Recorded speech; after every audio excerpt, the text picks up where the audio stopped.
It was getting late, you know, and I was just waiting, you know, we were waiting and waiting. We did a lot of waiting that night.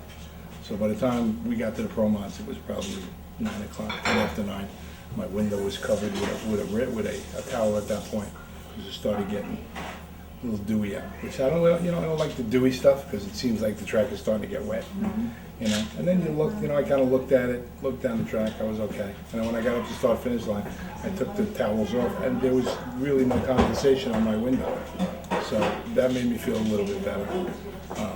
And I looked down the track, and the track looked to be fine at that point. So I'm like, all right, it's the third pass.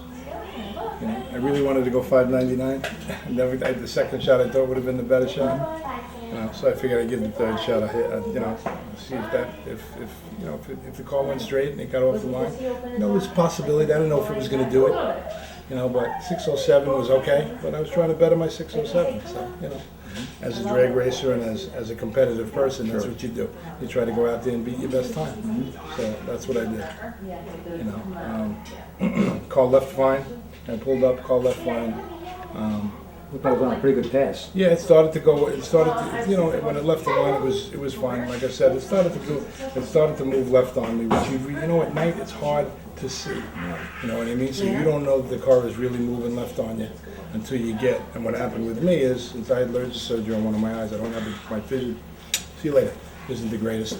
So I didn't really realize that I was getting close to the center line until I saw it. And when I saw it, I made a tendency to, you know, I had a tendency to kind of just pull the car back a little bit. I saw the cone, I saw the start-finish line, and I didn't want that yellow cone stuff all over my car. So I decided to pull it back a little bit, and when I did that, the car happened to be out of the groove. One tire was in, one tire was out, and that's when it caught. One tire caught right and just tore me right, you know, just made a hard right. There was nothing you could do at that point. You know, you don't know it's coming. You know, Monday morning, being you know, thinking about it now, I probably should have thrown the chutes at 700-800 feet and said, you know, just leave it at that. Leave it at 607. We'll go re-race tomorrow. But like I said, you know, I went out there to try and do what I could, and you know, I just didn't think that you know, that little movement to the right was going to do that. You know, the car was going to make that right. I mean, you never do. Nobody was. How fast did you go? I hit it at 215. Wow, that's scary. I hit it at 215. So I mean, the car was still. But it was still a 650, you know, it was still a 215 mile, 620 pass. You know what I mean? And the car was moving around all over the place. So, you know. When we saw the accident, it was scary. From looking down, we were at the line, seeing it go down. It was pretty scary. And when you hit the dust, the sparks, the dust, it was unbelievably scary. I'm sure for everybody watching, you know what I mean, because you don't know. And you know, me as being in the car and never losing consciousness, which is another thing. You know, I never lost consciousness in that car, so I saw what happened the whole way. And when the car went right like that, I knew that when it jerked me right, I knew we were gonna hit something. So, you know, when it went to the right, I was basically just held, and the last thing I remember seeing was the hood of the car going past my windshield. You know what I mean? I felt the hit. But when I remember white going up across the you know, right up across the windshield, so I guess it hit the wall and sent the hood flying over my head. That was my initial reaction to the whole thing. I just kind of held the steering wheel and just waited to see what was going to happen, because there's nothing you can do. I threw the parachute. The last thing I remember is seeing the cone, throwing the chutes, and knew that something was going to. I was going to hit something. So you just hold on and you wait for the car to stop at that point. There's nothing you can do. It's unbelievable. Nothing you can do. You just hold on. Like I said, I remember seeing some white pieces of I guess carbon fiber flying, and. Like I said, just kind of holding on until the car rubbed, and you know, must have been rubbing the wall as I was going up. And I was kind of holding on, and I felt it. And then when the car finally stopped, you know, I kind of looked around and didn't know exactly where I was at that point, but you know, I was waiting for something, and I saw some lights, and the guys came running over. They actually got there pretty quick. So you know, they got there within the first 15 seconds of the car stopping, I would say. I'll tell you one thing about the safety crew at ETown, they're really great. They were good. They were real good. I mean, because I knew I was hurt. And quite honestly, they were very cautious with you, because once you said you didn't have feeling in your legs, I know that they were very, very careful. They were. And they, you know, I got to speak to a few of them.